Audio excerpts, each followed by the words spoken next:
pakai yang mana? Yuk, accrual apa cash?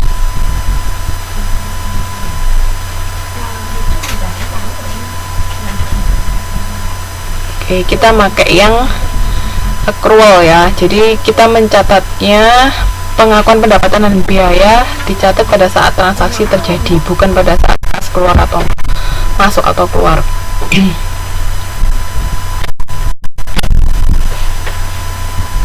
Nah, ini contoh. Ya, ada transaksi langsung ditulis, bukan ketika saat kasnya masuk atau keluar. Ini contohnya, usaha pertamanan Permai melakukan pekerjaan mendekorasi Taman Balai Kota dengan biaya 2 juta. Pembayaran diterima pada tanggal 15 Agustus sebanyak 1,2, pada tanggal 10 September sebanyak 800.000. Biaya tenaga kerja yang merupakan satu-satunya elemen biaya dibayar pada tanggal 31 Agustus sebanyak sekian. Seluruh pekerjaan diselesaikan dalam bulan Agustus. Ini contoh soalnya.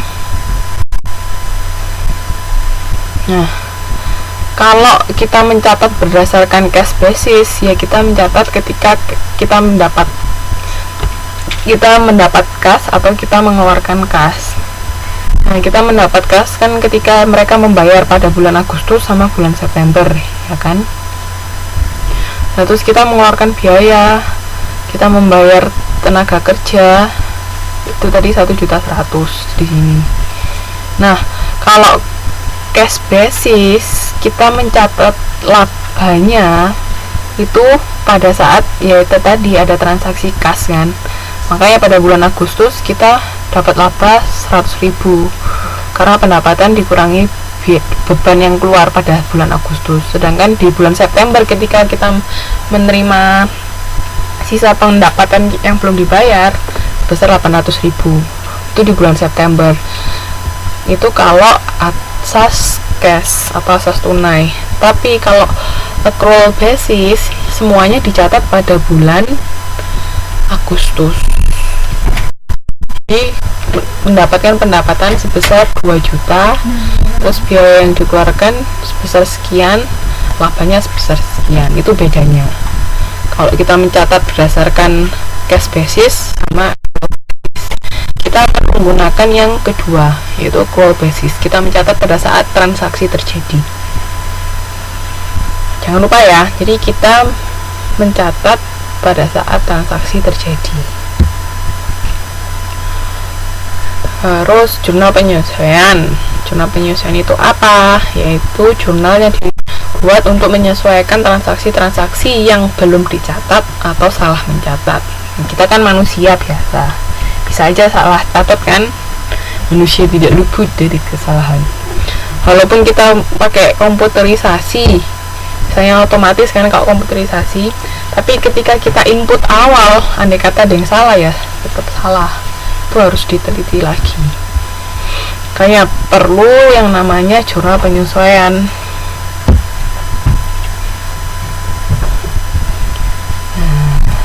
Transaksi apa yang memerlukan jurnal penyesuaian? Itu ada beberapa contohnya. Yang pertama yaitu pengalokasian harga perolehan aktiva jangka pendek.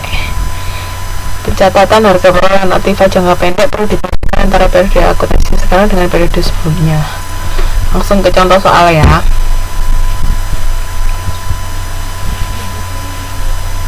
Nah, misalnya di sini.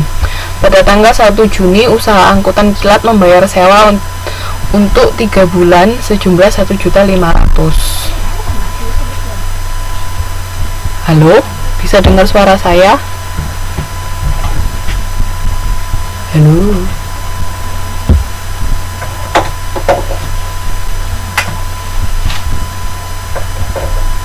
Oh ya sudah. Soalnya kok enggak ada. Oke, kalau ada yang mau ditanyakan langsung ya. Nah, di sini kan pada tanggal 1 Juni itu membayar sewa 3 bulan 1.500.000. Berarti sewa per bulannya berapa harusnya? Harusnya sewa per bulannya berapa? Kan 1.500.000 itu untuk 3 bulan. Berarti per bulannya berapa kenanya biaya sewa?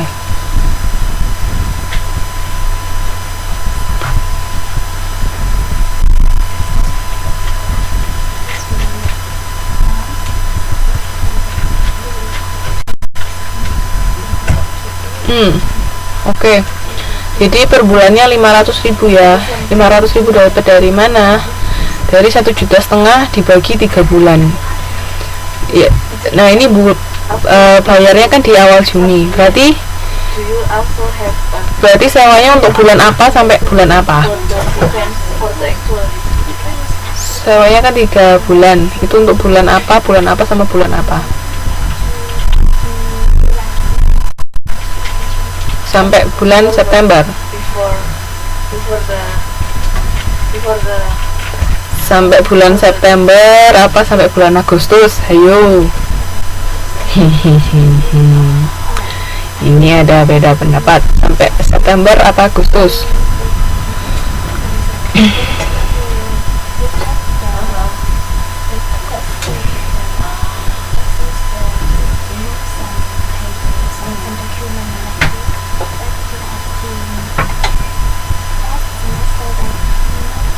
Kenapa kok sampai Agustus?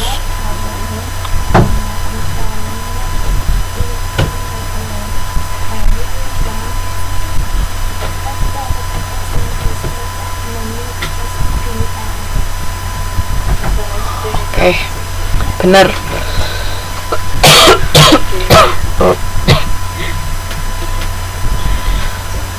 Benar ya. Jadi nanti kalau ada soal harus teliti.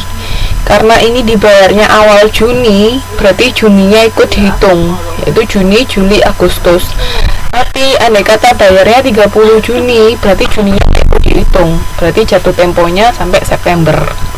Nanti hati-hati ya, kalau ada soal harus jeli di situ, jangan sampai salah. Oke, jadi paham. Nah, caranya mencatat, sebentar, ini transaksi ini dimasukkan ke akun Persekot Sewa. Persekot Sewa itu nama lainnya bisa sewa dibayar di muka. Kalau misalnya ketemu sewa dibayar di muka berarti sama kayak Persekot Sewa. Jadi dibayar di muka yaitu 1,5 juta. Nah, nanti setiap akhir bulan 30 Juni itu perlu disesuaikan.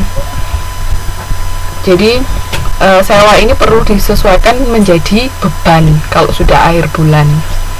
Tapi sebesar 500.000 per bulannya. Nah, ini jadi beban sewa. Jumlah biaya yang dibebankan pada bulan Juni adalah 500.000. Makanya dia masuk jadi beban sewa itu di akhir Juni. Cara mencatatnya ketika menyesuaikan di akhir Juni. Sebentar. Jurnal penyesuaian itu biasanya dilakukan di akhir bulan atau akhir periode ya. Nah, ini benar Mbak Triani, benar. Ini cara mencatatnya. Jadi biaya sewa di debit sama Persekot Sewa atau sewa dibayar di muka di kredit. Ada yang tahu nggak kenapa kok Persekot Sewanya di kredit? Sewa dibayar di mukanya di kredit.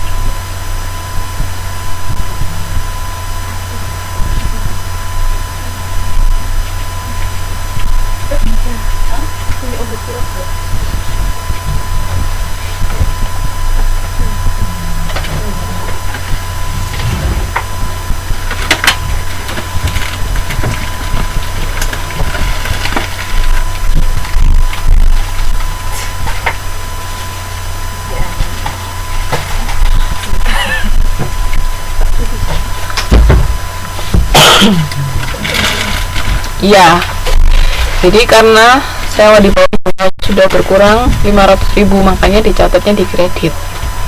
Jadi beban sewanya bertambah di debit, terus sewa dibayar di mukanya di kredit sebesar 500.000.